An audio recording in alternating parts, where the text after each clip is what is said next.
Halo semua, balik lagi di channel aku. Ayo kita belajar bareng-bareng lagi. Kali ini kita belajar rumus Excel untuk pemula. Rumus yang wajib kalian tahu, rumus yang wajib kalian pahami supaya kalian bisa menggunakan Excel secara lebih efektif baik di kerjaan atau di bisnis kalian, atau bahkan di sekolah atau apapunlah itu yang kalian harus menggunakan Microsoft Excel. Aku akan coba jelasin juga arti atau logika dari rumus tersebut.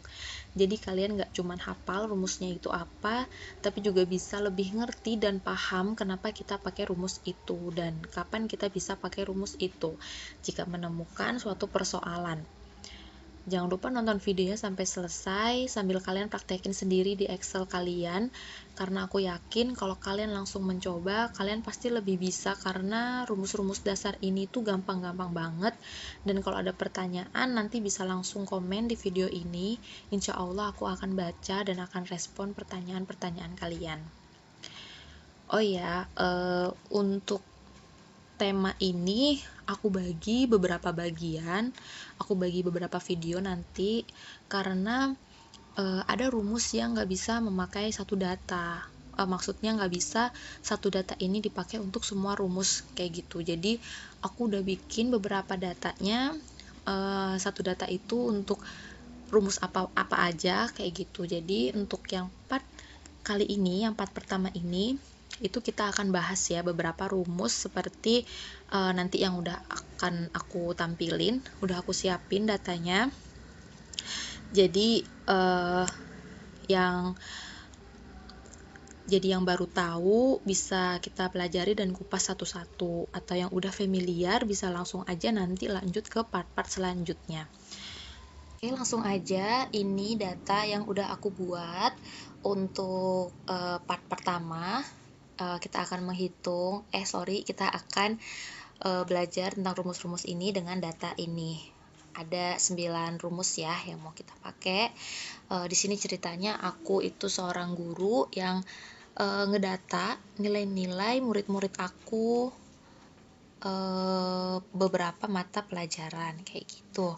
Oke, kita mulai dari rumus yang pertama, yaitu sum, yaitu penjumlahan ya. Sum itu jumlah, jadi kita mau menghitung jumlah dari masing-masing nilai murid-murid ini. Langsung aja rumusnya sama dengan sum buka kurung, kita blok yang mau kita jumlah, tutup kurung, enter. Oke, kita udah dapet jumlah dari nilai si Ariel. Untuk teman-teman yang lainnya ini, karena sama, kita bisa klik 2 kali di pojok bawah kanan ini sampai berubah dari hitam ya, tanda tambahnya kayak gini. Kita klik 2 kali. Oke, akan muncul ya nilai-nilainya. Kita lanjut aja ke rumus yang kedua, yaitu average. Average ini dalam bahasa Indonesia artinya rata-rata. Jadi kita mau menghitung menghitung nilai rata-rata dari si Ariel ini. Oke, kita langsung aja. Sama dengan average buka kurung, buka kurung, kita blok lagi nilainya yang mau kita rata-ratakan, tutup kurung, enter. Nah, dan kita udah dapet ya nilai rata-ratanya si Ariel. Nilai yang lainnya kita bisa klik 2 kali dan kita udah dapat. Kita udah selesai di rumus yang ini. Lanjut kita ke rumus if. Rumus if ini aku jelasin dulu aja. Rumus if itu adalah rumus yang dipakai jika kamu ingin menampilkan atau menghasilkan sebuah value berdasarkan kriteria yang kita punya. Contoh, kalau di sini ini berarti kita ingin mencari status lulus dan tidaknya siswa-siswa ini. Dari mana kita bisa tahu? Kita tahu dari rata-ratanya dia. Nah, kita mau bilang dia lulus kalau nilainya sama dengan 80. Kayak gitu kan. Nah, kita langsung rumusnya sama dengan if buka kurung logical test. Logical testnya itu nilai mana yang mau ditampilkan? Nilai ini, nilai rata-ratanya si Ariel. Ini harus sama dengan 80. Harus sama dengan 80 berarti kalau nilai rata-ratanya si Ariel 80 berarti masih masuk ya. Masuk ke kriteria yang kita mau tampilin, yaitu apa? Koma, kutip 2, lulus. Jadi nilai rata-rata itu harus sama dengan 80 jika ingin lulus. Kayak gitu. Jika tidak ingin lulus, kita lanjutkan, koma, value is false-nya tidak lulus. Tutup kurung. Jadi logikanya di sini jika nilai rata-rata lebih besar dari 80, maka dia lulus. Tetapi jika kurang dari 80, maka tidak lulus. Kayak gitu. Nah, udah kayak gini rumusnya, kita enter. Nah, ini tidak lulus ya. Kenapa tidak lulus? Karena nilainya 79,75, kurang dari 80. Kayak gitu. Kita lihat teman-temannya yang lainnya, kita klik. Nah, yang lulus itu ini Puspita, bener ya, 80, karena nilai dia 80 masuk range. Tadi kita nulisnya range-nya itu lebih besar sama dengan 80, berarti 80 masih masuk. Kalau kita nulisnya nggak ada sama dengan, berarti harus lebih besar 80. Berarti 80 tidak masuk karena mulai dari minimalnya 81. Otomatis tidak lulus ya. Kayak gitu. Oke, kita back karena kita mau pakai yang sama dengan 80 aja. Jadi lulus. Nah, yang Tika lulus juga karena 83,25. Nah, yang lainnya kurang dari 80 semua, makanya dia tidak lulus. Kayak gitu rumus if ya, teman-teman. Terus lanjut kita ke rumus rank, peringkat. Di sini kita mau ngurutin peringkat dari siswa-siswa ini di kelas mereka. Oke, kita rumusnya sama dengan rank buka kurung dari rata-rata mereka. Kita bisa dapat nilai dari rata-rata mereka. Oke, koma, terus kita blok semua nilainya, jadi dia bisa ngebaca mana nilainya terkecil sampai terbesar, kayak gitu. Tutup kurung, enter. Nah, berarti dia peringkat ketiga. Kita klik. Oke, 1 di sini. Ini kok 2? Oh, sorry.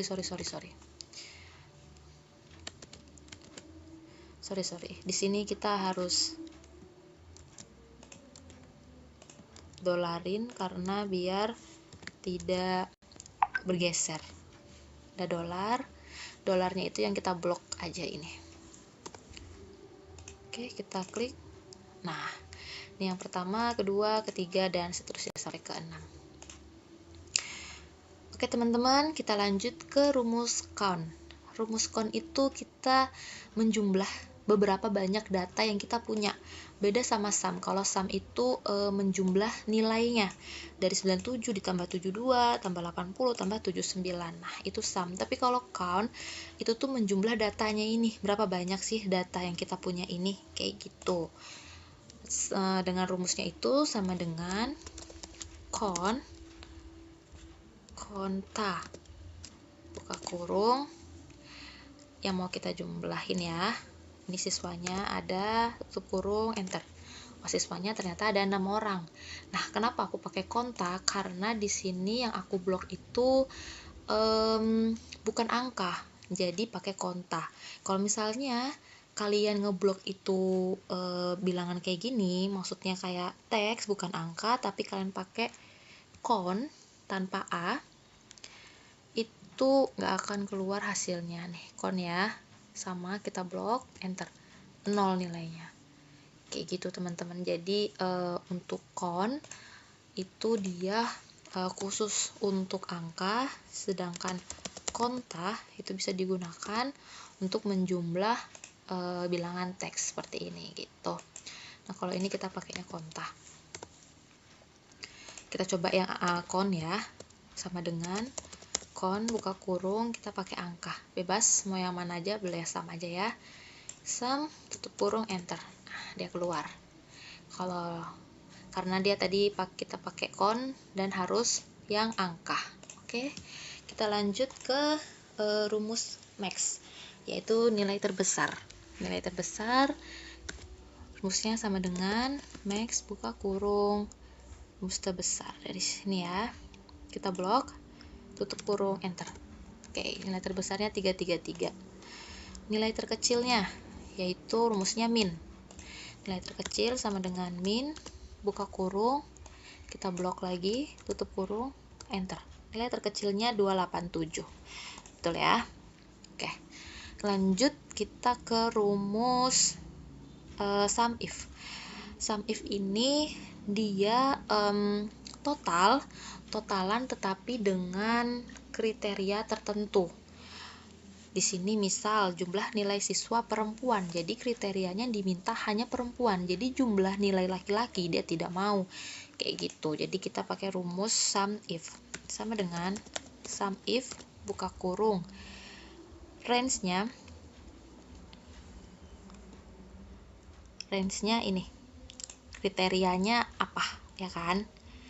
Kriterianya apa yang mau kita tampilin, lanjut koma, kutip 2, di sini kita perempuan, di sini P, tutup kurung, kutip 2 dulu, koma, dan jumlahnya. Yang ini ya, sum kan jumlah, oke, anuin. Kita mau jumlah yang perempuan saja, tutup kurung, enter. Oke, jumlah siswa perempuan itu 957. Coba kita lihat yang perempuan itu ini ya, 1, 2, 3. Betul, 1, 2, 3, 957. Nah, seperti itu. Jadi nilai laki-laki tidak ikut terhitung dalam siswa perempuan ini. Itu sama halnya dengan laki-laki. Sekarang kita coba laki-laki, yaitu sum if buka kurung range-nya untuk kriterianya kita blok. Terus koma, untuk kriterianya petik, yaitu sesuai sama yang kita blok ya. Jangan kalian terus laki-laki, ntar nggak bakalan muncul. Jadi kalian harus sesuai sama yang tercantum di sini, kayak gitu. Kalau di sini L, jadi L tutup kurung, koma, dan nilai sumnya yang mau dihitung. Ini ya, dia akan menghitung total laki-laki aja. Tutup kurung, enter. Oke, kita dapat nilai jumlah laki-lakinya yaitu 909.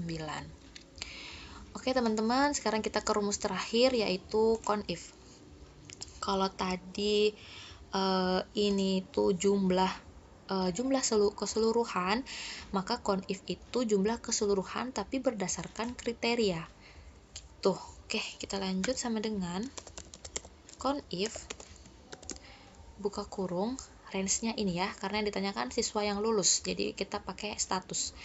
Range-nya semuanya ini kita blok, lalu koma, lalu apa yang dicari yaitu lulus, this lulus, kutip, tutup, kita enter 2, jadi yang lulus ada 2, betul. Oke teman-teman, untuk part kali ini kita udah bahas 9 rumus. Semoga kalian paham dan dicoba-coba lagi di laptop kalian sendiri, di Excel kalian sendiri. Semoga semakin sering kalian praktis, semakin terbiasa kalian menggunakannya. Oke, sampai sini dulu untuk part ini. Kita lanjut ke part-part selanjutnya untuk rumus-rumus selanjutnya. Terima kasih.